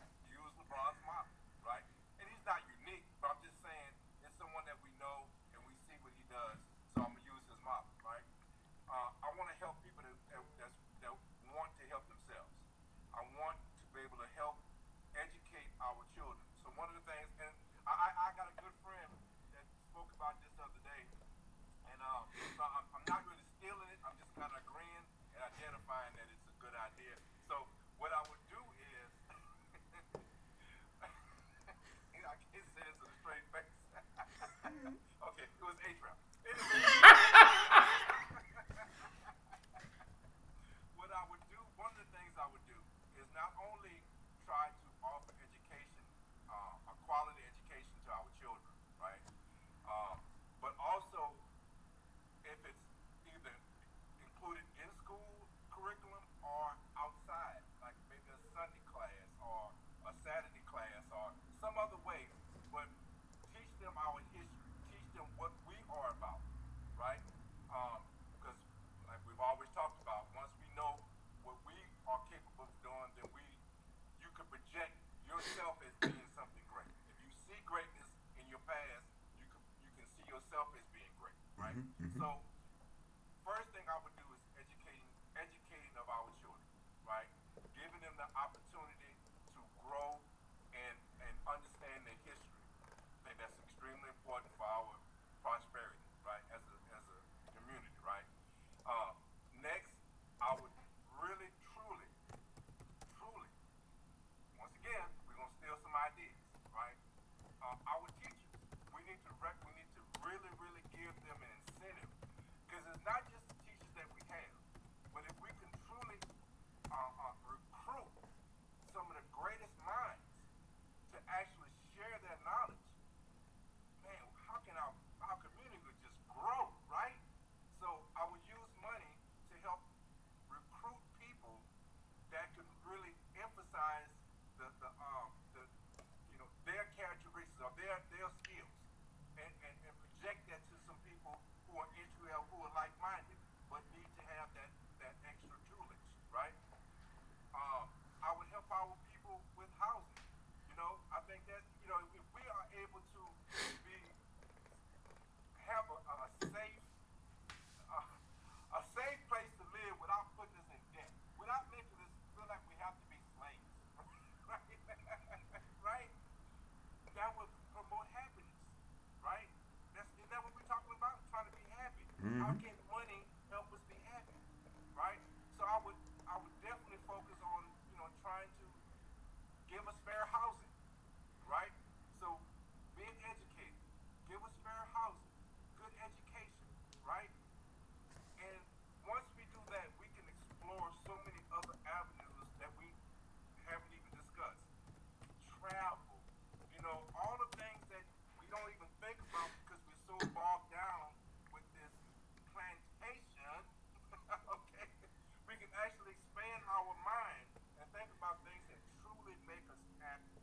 So, if you want to talk about money and how it can work for us, let's educate ourselves, educate our community, take the burden of these bills and just the living, take that burden away from us so we can expand our minds, get closer to our spirituality, and actually be happy.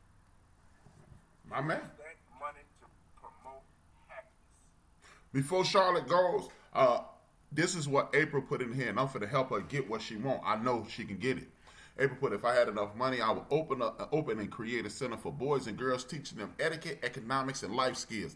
April, all you have to do, and this is, I'm not telling you something that I heard about. I heard this. I know a dude who did it, and I know where he got his money. He did it like this. He went to the state rep of his district. He wasn't even in his district. He went to a state rep on the west side of Chicago, presented a business plan, and got, you ready for this, April? A $50,000 grant to do exactly what you said. So it's possible what you want, April. It's out there. They're over in Chicago alone. I think it's $2 billion of unclaimed money. That's why you see, and I forgot the name of this because I used to talk about this last year all the time. It is the department in Chicago that This unclaimed monies, and when those monies are unclaimed, these rich communities swoop in, get that unclaimed money, and that's why they got flowers and beautiful stuff in their communities, because poor people don't know about this. I'm gonna get the name of that community, April. Tune in either Tuesday or next Thursday. I will have that information for you, April, and you can move on to do that. With that being said, go ahead, Charlotte.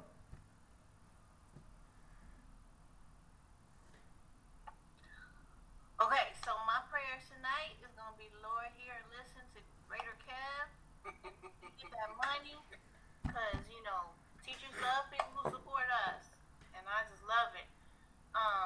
And it's just funny. I think we spending too much time together because our thoughts are on the same wavelength. Right. So that homeless man I mentioned to you tonight, who I did stop and give the $1 to. He was living in one of those tents that Brian was talking about in this neighborhood that is very close to Little Village, and here in Chicago, downtown is center to everything. Mm-hmm. But so this neighborhood is in the shadow of downtown. It's just on the outskirts. So I saw it had a lot of decrepit housing, really old, rundown housing. These houses and these buildings are so old that, when Chicago as a city was first built, the houses and the buildings eventually had to be lifted on stilts because of the water level. And these houses were never lifted. So, like, you walking on the sidewalk and you, like, actually passing, like, the second story of the building. Mm-hmm. You know what I mean? So, it's like a poor neighborhood, but they were advertising one newly built building, because that's what happens a lot here in Chicago too, right? These wealthy developers swoop into the poor neighborhoods because they try to gentrify them. Hold on, I knew you were gonna say that word. We ain't using that word no more. Recolonize. Okay, yes, they recolonized, and they took this building and they recolonized it because here, right in the middle of all those old buildings, they were advertising a 3-bedroom, 2.5-bathroom unit for $429,000. And here this man is in the shadow of that $429,000 newly renovated building, begging for anything he could get to eat.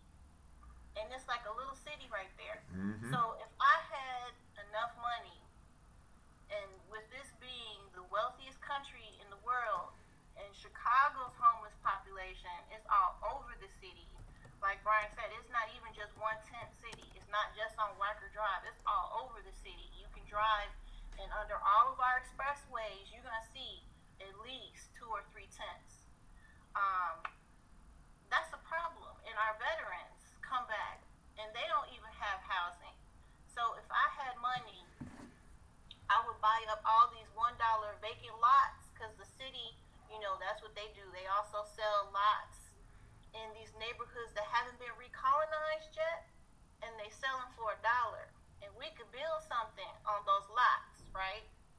Maybe it won't even take as much as I thought. Now that I'm sitting here talking to you about it, if a lot costs $1 and we all pulled our money together, we could start with 1 or 2, right? And get them some affordable housing. And then, like Brian said, not just put them in the house and leave them there, right? Give them the sources and the resources they need to be independent. Because if you're down on your luck that low, just like we talk about these people who actually do give them something and then put the camera in their face. Oh, look at me. I'm helping this homeless person, right? So do these people want to be in the spotlight? No, they want to be independent. They want to be making their own and getting their own. So let's get them the jobs and the training or whatever it is they need so they can stand on their own 2 feet and they can take care of themselves and do better. They just need a hand. They don't necessarily need the hand out, right? They just need a hand. So I would love to do that. And I also see here in the city, and I know it can't just be here in the city with my teacher eyes, right? All the after-school programs have been cut. All the funding to the sports teams have been cut. So what do our kids have to do after school? Sell drugs. Exactly. Get pregnant. Exactly. So if we take all that funding that like April said, the Boys and Girls Clubs and put the funding back into the sports teams and let the kids play and, you know, put our investment in them because, again, they're our future, right? We don't want to see them hanging out on the corner, but they need something to do. And then, like Brian said, and Raider Cap, we don't necessarily need licensed people to do it. We can have Raider Cap come, and you can volunteer, you know, one day after school, and you can coach the football team. Brian can come and teach them economics or about our culture and our history, right? And you also both mentioned, you know, the Jewish people, how do their culture and how do their traditions last thousands of years? Because they open their own schools and they educate their own children with their own people.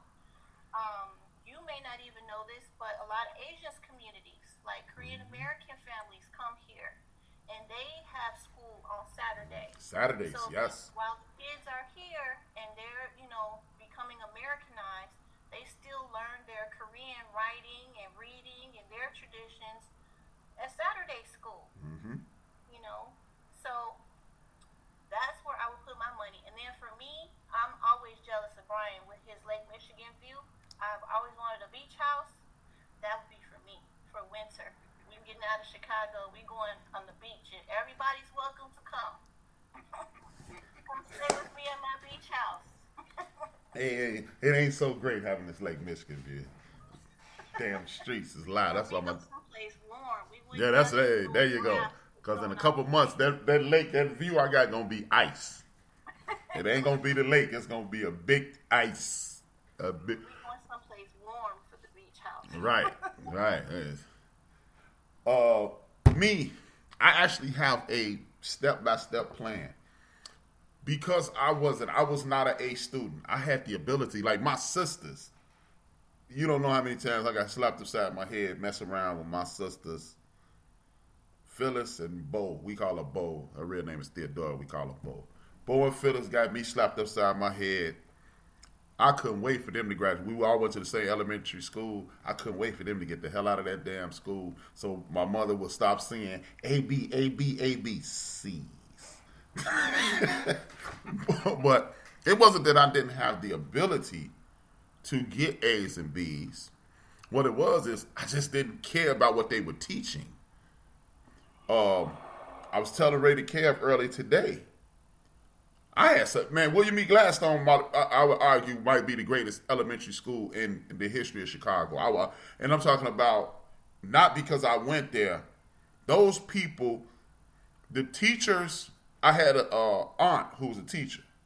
So all the teachers knew everybody in our family. Not only did they know everybody in my family, to this day, they don't know that instead of just yelling at me and waiting till my mother called or going to my mother's mother and that side of my family, my father's mother lived right across the street, and my cousin Mike sat next to me in class, and they never knew we were cousins.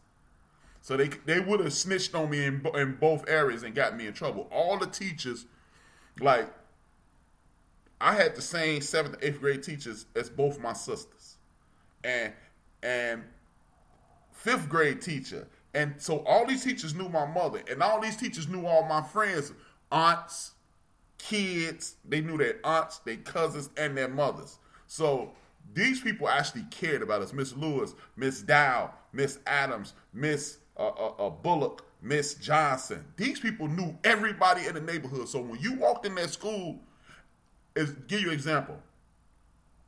They knew my mother only had 3 kids. That's how intimate this school was. 8th grade, the same teacher that both my sisters had, Miss Ethel Adams, she pulled me out of class, first day of class, and said, "You're the last of the Williams. And I've heard about your reputation. I'm going to cut you down." Me being who I am, I was like, let's see. I won. Yeah, I won. But let's neither here nor there. But these people cared. So the reason I told y'all that whole story is this.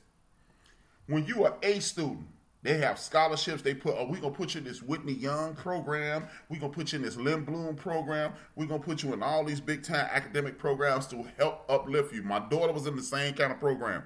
My daughter did so well at elementary school. They told her, they usually make you test into a school. They told my daughter, you pick the school you want to go to. And they actually gave us car fare to get her to school. They gave us bus. Like, okay, we're gonna give you money so you can go buy the bus pass so you can get to school. When you are a DF student, oh, we don't know what's wrong with you. We're gonna help you, Mr. Jackson, Sam Jackson. We know you need some help, you need special attention. The HRaps of the world, who pretty much just sat in the class like this, to the point where if my buddy Clayton is watching, he can attest to it. She put 2 words on the board, and the teacher knew. She told my mother to put me in the gifted program. I took the test for the gifted program, failed it purposely because I didn't like Miss Luzick, but that's another conversation. She put these 2 words on the board, and everybody hated it. Nobody in the class knew the words. I knew it. So what she didn't know was I used to watch Green Acres in my grandmother's house across the street. So I'm watching Green Acres. I know she watching me because she think I'm daydreaming, and she called on me, and I said the 2 words. And she kind of smiled like, you got me. And I was like, yeah, I got you. But that shows you that I had zero interest in what they were teaching. Not a lick of interest in what y'all teaching. I don't care about that. I know the Pythagorean Theorem, which is C equals A squared plus B squared, or A equals C squared plus B squared. I know that is not invented by Pythagorean. That was invented by the Egyptians. That was actually invented 2,030 years before Pythagorean was born. So why are you teaching me this, and you teach it to me as a lie? So I'm sitting in this class like this. So what I would do is get all the Brian Williams of the world and the other intelligent kids that's, okay, I'm just going to get this B so my mother get off my back. And I knew I couldn't bring in a D because my mama considered a D a F. A C was a D. So I was still getting slapped upside my head. But she was like, you passed it, you lucky. So if all I had to do with my mother was get an A in English, an A in history, and an A in math, the rest of that stuff she ain't care because she knew it takes thinking for mathematics. You need to be able to write, and you need to know history. So the rest of that stuff, I'm like, yeah, if she ain't going to slap me upside my head about nothing else, I ain't going to pay attention. So my goal is this. My dream is this, to grab all the C students, the B and C students, B minus C students in the world, and say, what I would do is go get a Rated Kev, go get a Charlotte, and we're gonna work with y'all. We're gonna introduce y'all to information technology, IT. We're gonna introduce you to vocation. We're gonna introduce you to everything, arts, and music, IT, vocation, arts, and music.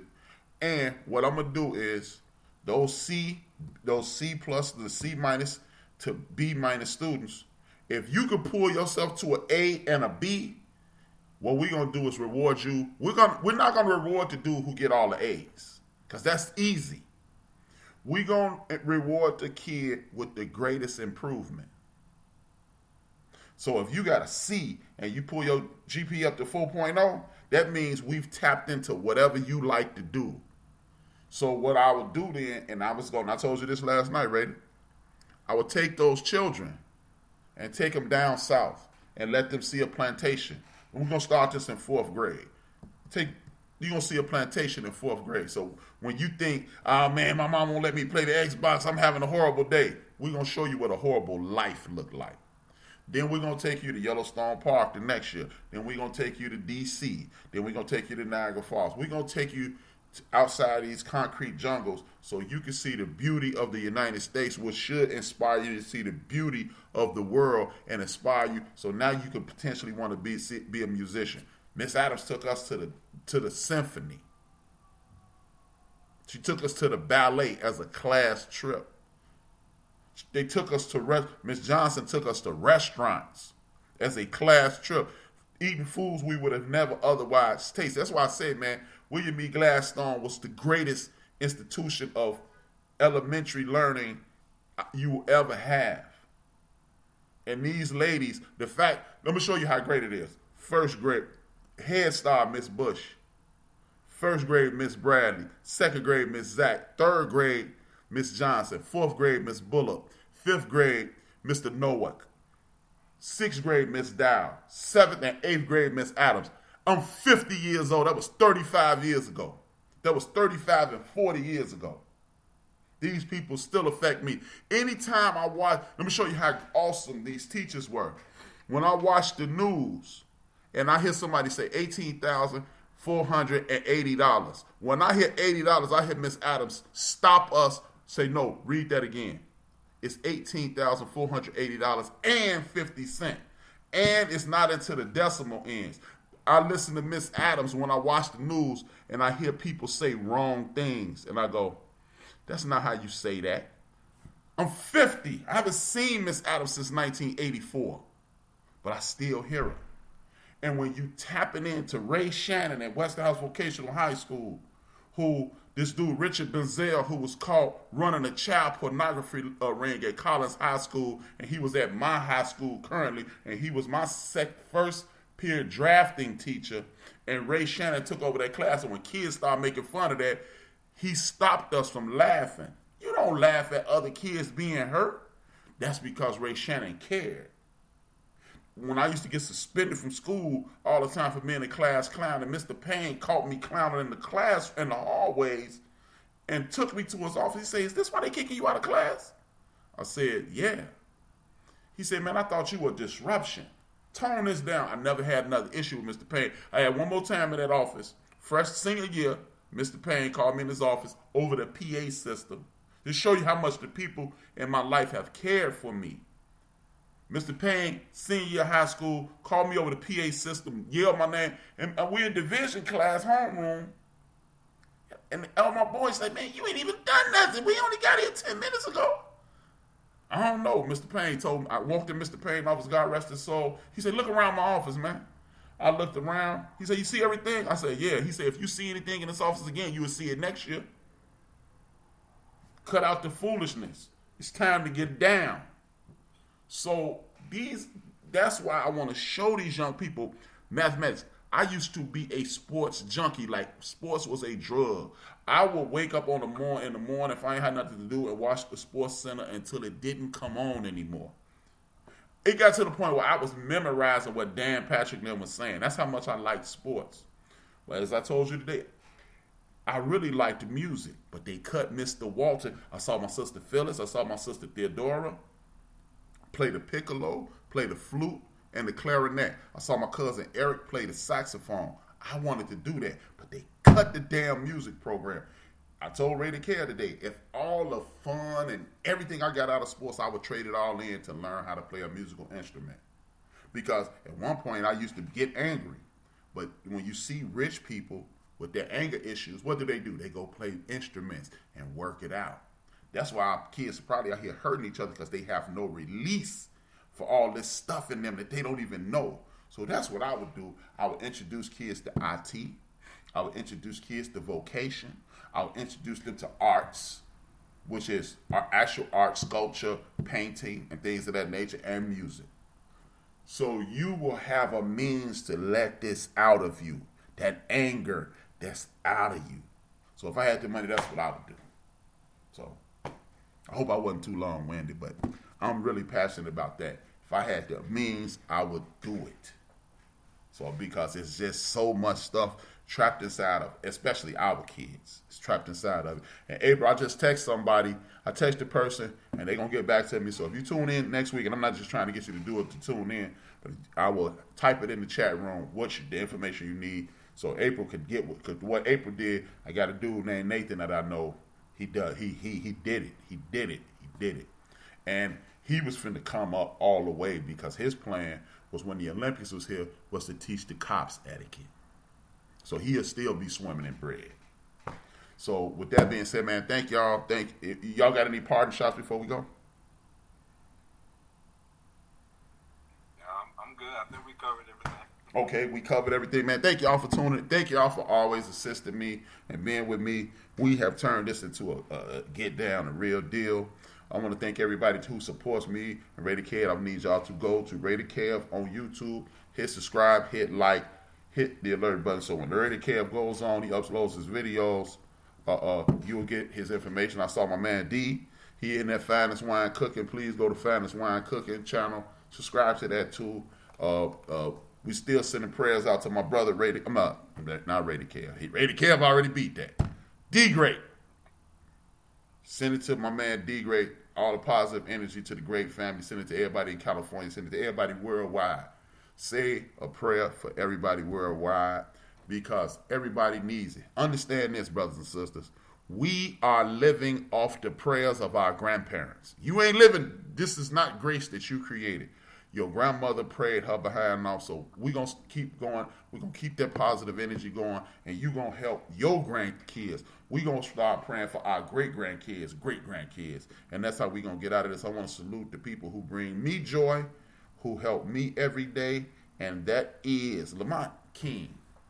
Everything's Funny podcast be on tomorrow at 5. The Ghetto Boys podcast, and that is a podcast that comes on once a week. It's on YouTube, and it's on Apple Podcasts.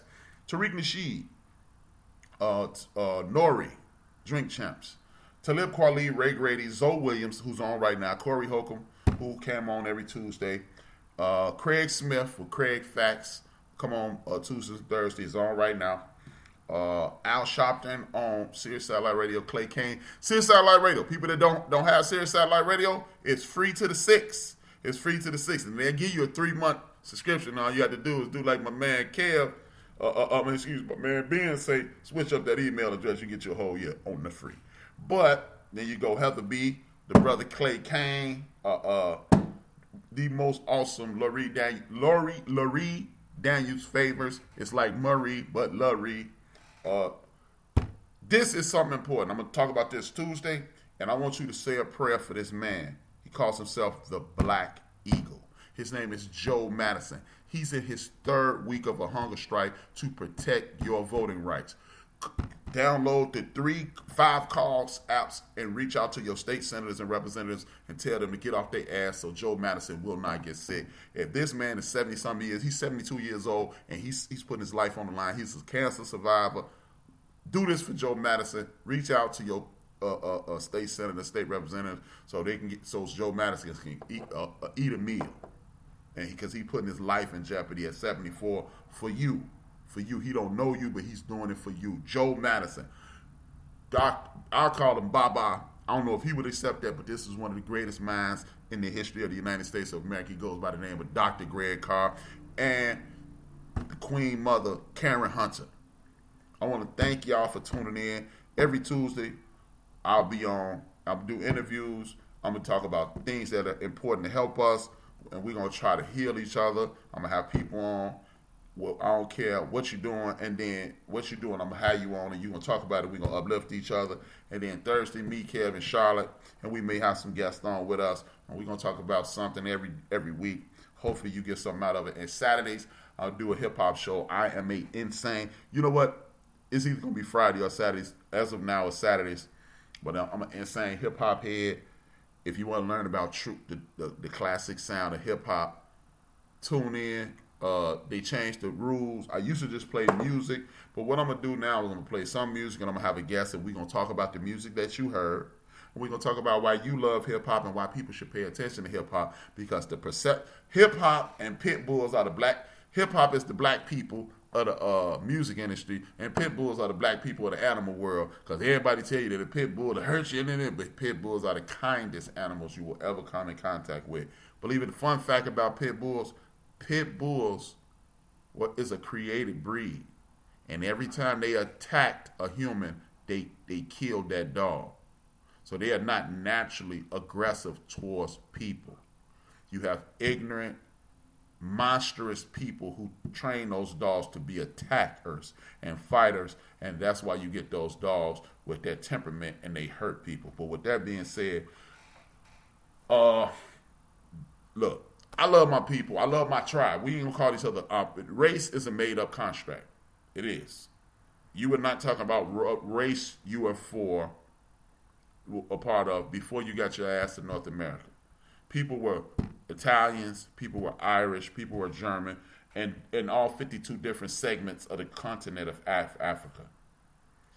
So with that being said, I have to protect my tribe, and I'm not, and that means no detriment to nobody else. But white is a made-up construct.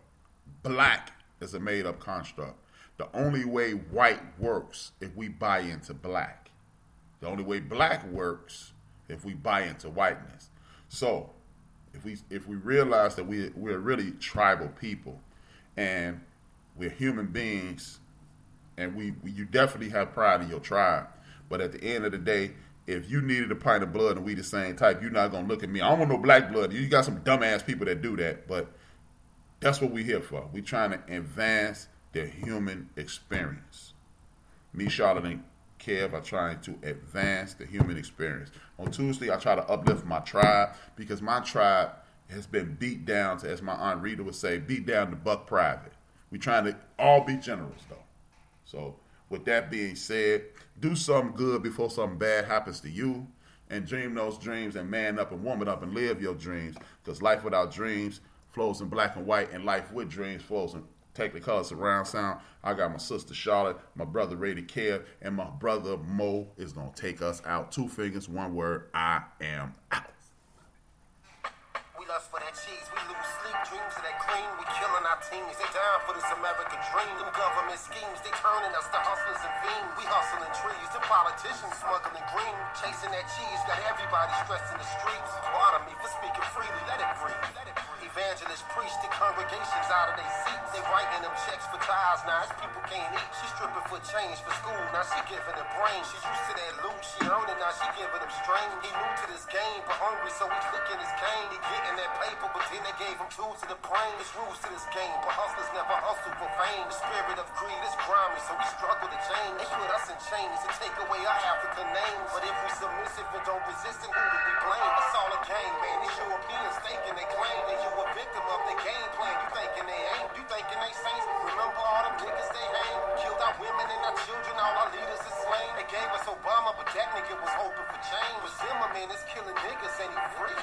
Shit is crazy, babies having these babies and getting checked. But keep the child from they pop to rip his heart out his chest. Our rappers was leaders and now they in the booth and the dress. Spitting bullshit and making more, but giving us less. They taking our sound and changing ours, dumbing it down. They taking our jobs and homes and they shutting us out. They taking our kids because it ain't a man in the house. They locking us down, but soon they gon' be wiping us out. They told our women they was too independent to need a man. Told our brother he was too insignificant to advance. It's all a game, man. These Europeans staking they claim that you a victim of their game plan. You thinking they ain't, you thinking they saints. Remember all them niggas they hang? Killed our women and our children, all our leaders is slain. It's all a game, We are built for this network, for the strong, not the weak.